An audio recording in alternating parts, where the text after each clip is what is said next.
everyone, I'm your host Pensyfan19 and welcome to the December 2024 Pensyfan Periodical. This is the monthly news series which covers most of the major railroading headlines from around the world, as well as my opinions on them. We have a lot of articles to go over today, so with that in mind, let's get rolling. First off, the development of more heritage units in 2024 took a controversial turn with the most recent unit for Class 1.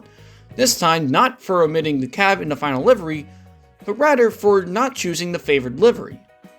In the first week of December, Norfolk Southern finished painting AC44C6M number 4851 into a heritage livery representing the Tennessee, Alabama, and Georgia Railroad, or the tagline, thus bringing the total of NS heritage units up to 21.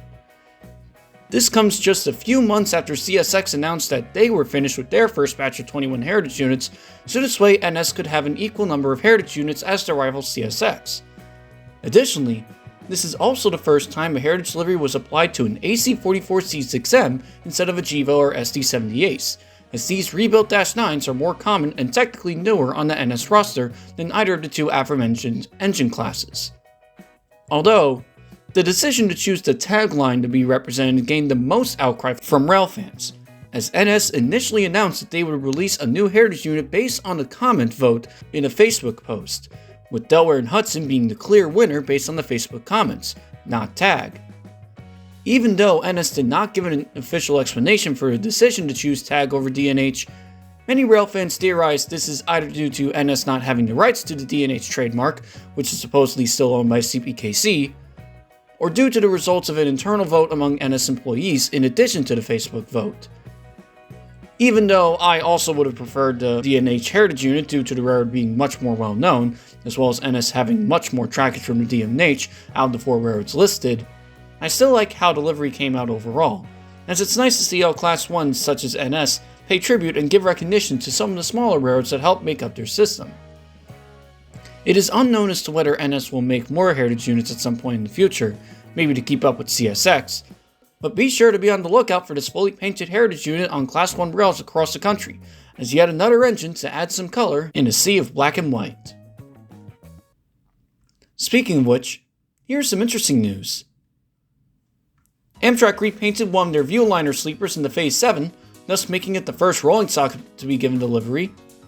DB Class 641 DMUs have been acquired and repainted into an S-Bahn livery, as line RB78 was converted into an S-Bahn service in Saxony. Honda is looking to merge with Nissan and Mitsubishi. CRRC released a CR450 that can travel up to 280 miles per hour. CPKC was penalized for exceeding the Canadian grain revenue limit. Grand Central Madison has been named the most beautiful station interior in the world. The MTA released Instagram-themed Metro cards. Kings County Metro released their parody of Chapel Roan's Hot to Go called Metro to Go. Brightline has been included in the Monopoly Fort Lauderdale board, while Amtrak has canceled plans to move to the Miami Airport station. And Senator Ed Markey proposed the All Aboard Act, which plans to electrify most U.S. railways in addition to providing up to $200 billion in funding for several other key rail projects. Now here's a follow-up news section for articles covering stories from previous episodes. JR East is considering adding freight cars to some of their HSTs. Rhineland is to purchase battery-powered MUs over hydrogen-powered ones, while the hydrogen-powered Siemens Muro H has entered service in the same country. Hitachi has built their Metro cars for Rome, while Titagara Firema also released their EMUs for the same city.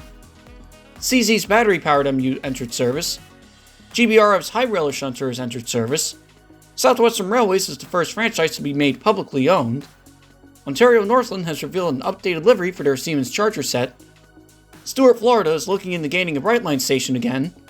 And LA Metro's HR 4000 rail cars from CRRC have entered service on the D line.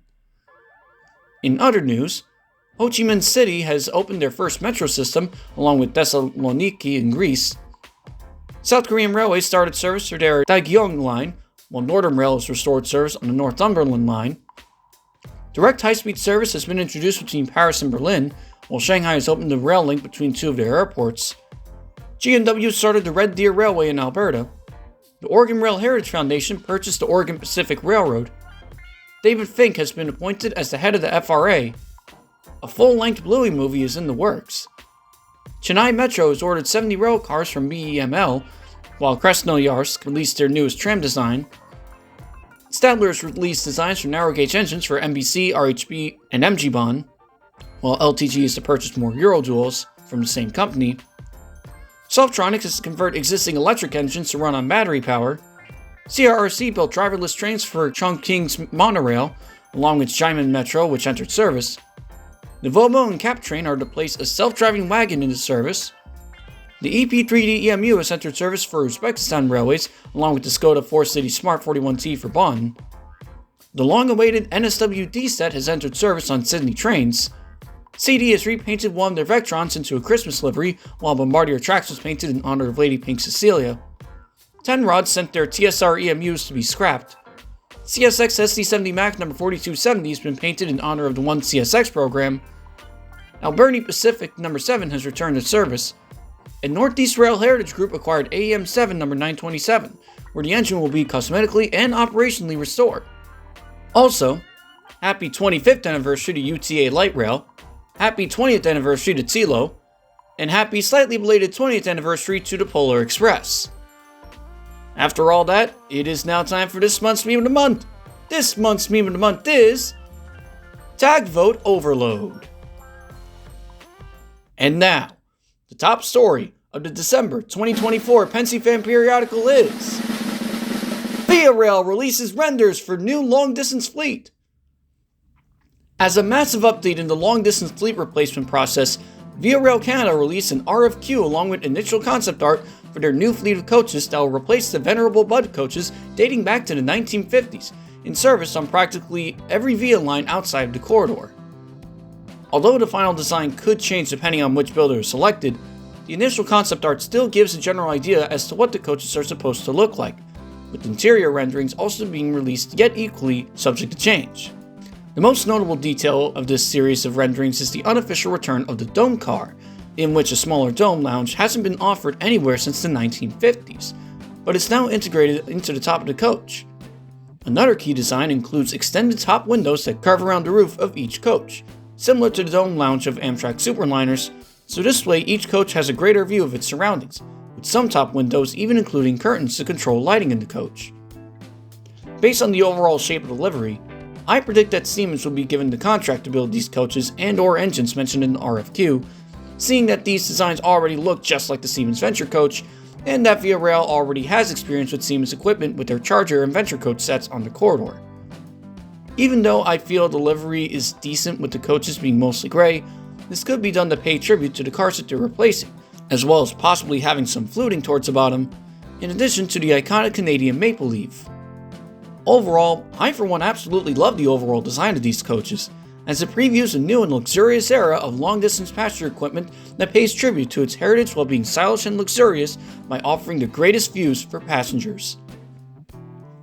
As per Pensyfan Periodical tradition, I usually dedicate an extra segment of the December periodical to look further into one particular story that highlighted the year as a whole. 2024 certainly had several stories that are all worthy of the title, but after a very tough decision, I've ultimately decided that the 2024 top story of the year goes to... It's here! Caltrain electrification! After years of planning and construction, Caltrain has finally finished electrifying their main line between San Francisco and San Jose, equipped with brand new Stadler KISS bi-level EMUs.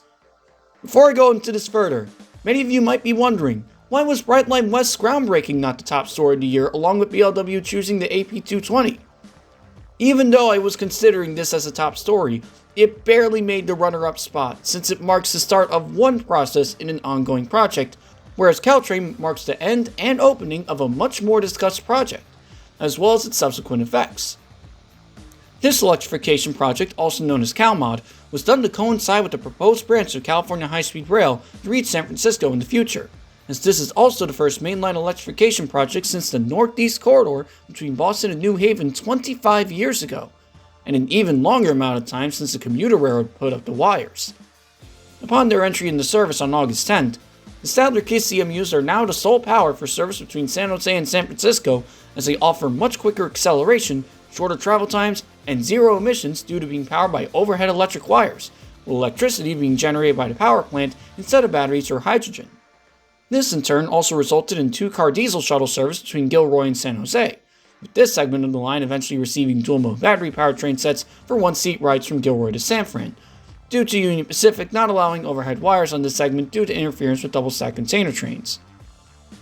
Meanwhile, the rest of Caltrain's F40 diesel and gallery car fleet was given a new lease on life upon their replacement, as all of them were sent to Lima, Peru for an upcoming commuter rail service, this time with their prime movers intact, thus serving as a great example of equipment being reused to serve a greater good instead of being scrapped just because it's a diesel or flawed coach design.